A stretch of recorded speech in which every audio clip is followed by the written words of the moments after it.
Now, what's more exciting than a snowmobile going real far and fast? A whole bunch of them doing it. And for the past 50 years, that's exactly what they've been doing at the International 500 Snowmobile Race in Sault Ste. Marie. A race that tests the endurance of man, machine, and even a spectator or two, as thousands brave the cold to cheer on their favorites.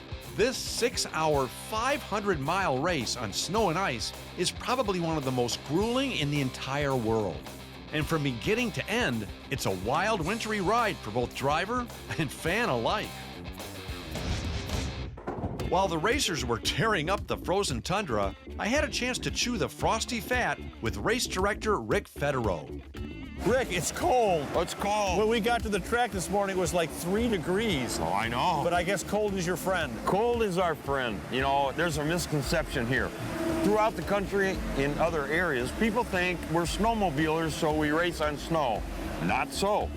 We race on ice. We put down over 1.5 million gallons of water to make the only mile oval ice track in North America.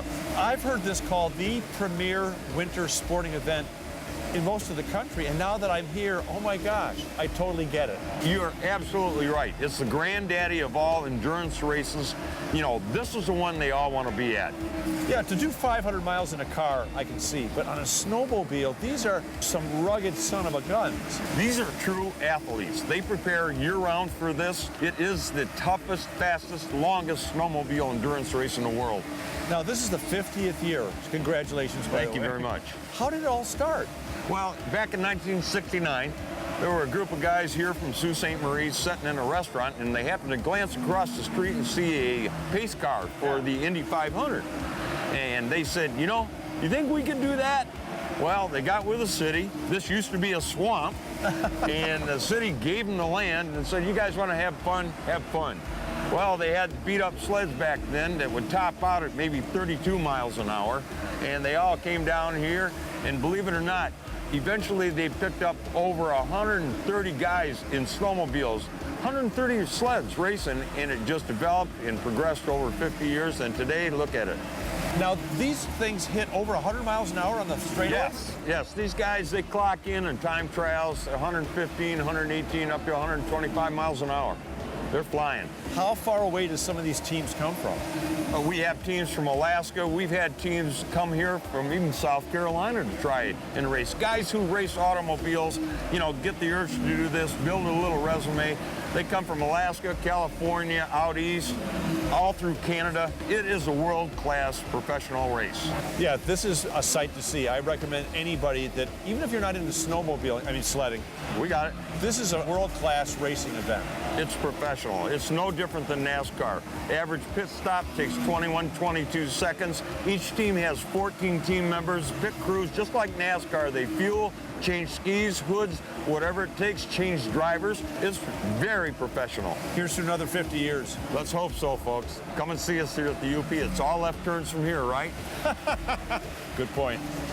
There you go. How these drivers are surviving this grueling race, I'm sure I will never know. But I think I've got a pretty good idea how the spectators are doing it. Are you aware of the fact that there's a land mammal on your head while you're eating another land mammal? Yes, I do. They taste great. Excuse me. We're interviewing people who have dead animals on their head. What's yours? Yeah, mine's a skunk, man. Is it a real skunk? Is it dead yet? Oh, yeah, it's been dead a while. You want to smell it? No, thanks. You're one of the few people out here that don't have a dead animal on your head to stay warm. Now, what is yours? Mine is a lynx. A what? A lynx. Oh, a lynx. Oh, my goodness. All right. Yeah, similar to a bobcat, but it's from up in Canada area. Right. Is it keeping you warm? A little bigger cat. You know, my head was sweating earlier. Really? What's in your cup that's keeping? What's your warming agent? Vodka. Water. No, you can't say that. It's a PBS TV show. Water.